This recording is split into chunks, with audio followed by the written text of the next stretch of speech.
family. It's Mrs. Rubin checking in to see how everybody is. And I would just like to read you a story, one of my most favorite stories. The title of the story is Owen, and as most of you know, I have a son named Owen, so this is a very special book to me and my son Owen. It is a fiction book, so let's remember it's not real. And the author who writes the story and the illustrator who draws the pictures is the same person, and his name is Kevin Henkes.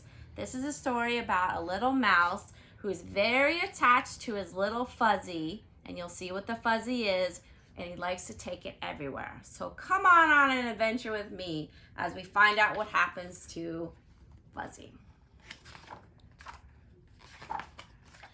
Owen had a fuzzy yellow blanket. He had it since he was a baby. He loved it with all his heart. Fuzzy goes where I go, said Owen, and Fuzzy did. Upstairs, downstairs, in between, inside out, upside down. Fuzzy likes what I like, said Owen, and Fuzzy did. Orange juice, grape juice, chocolate milk, ice cream, peanut butter, and applesauce. It's making me hungry. Isn't he getting a little old to be carrying the thing around, said Mrs. Tweezers. Haven't you heard of the blanket fairy? Owen's parents hadn't. Mrs. Tweezer filled them in.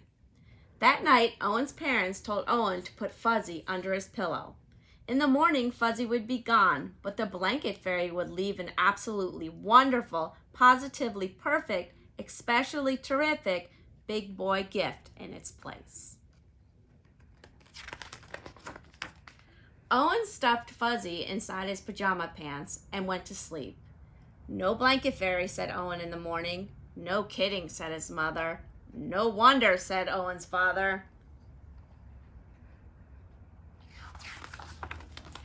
Fuzzy's dirty, said Owen's mother. Fuzzy's torn and ratty, said Owen's father. No, said Owen. Fuzzy is perfect. And Fuzzy was.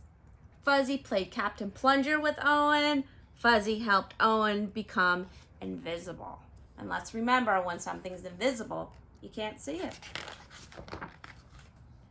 And Fuzzy was essential when it came to nail clipping and haircuts and trips to the dentist. Can't be a baby forever, said Mrs. Tweezers. Haven't you heard of the Vinegar Trick? Owen's parents hadn't. Mrs. Tweezer filled them in. She told them what it's all about. When Owen wasn't looking, his father dipped Owen's favorite corner of Fuzzy's into a jar of vinegar. Owen sniffed it and smelled it and sniffed it. He picked a new favorite corner. Then he rubbed the smelly corner all around his sandbox, buried it in the garden, and dug it up again. Good as new, said Owen.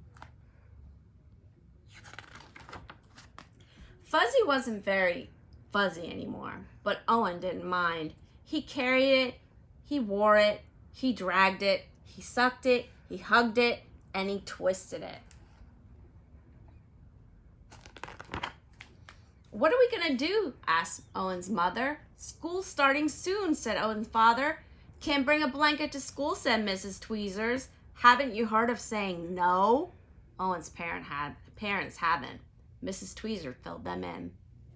I have to bring Fuzzy to school, said Owen. No, said Owen's mother, and no, said Owen's father. Owen buried his face into Fuzzy, and he started to cry, and he wouldn't stop.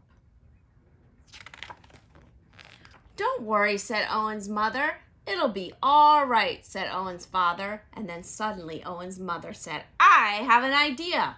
It was an absolutely wonderful, positively perfect, especially terrific idea. First she snipped, and then she sewed, and then she snipped again and sewed some more. She snipped, she sewed, she snipped and sewed. Let's make a prediction. What do you think she's making? Snip, snip, sew, sew.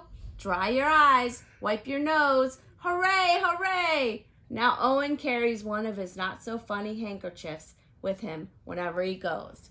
So, Mom made a handkerchief. And if you have never heard of a handkerchief, It's mostly used for people's noses when they're sneezing or when it's running. So that's what Owen now has as what that was fuzzy. So way to go, Mom. And Mrs. Tweezer doesn't say a thing.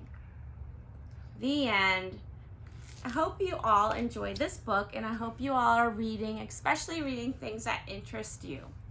I hope you have a great night. Bye.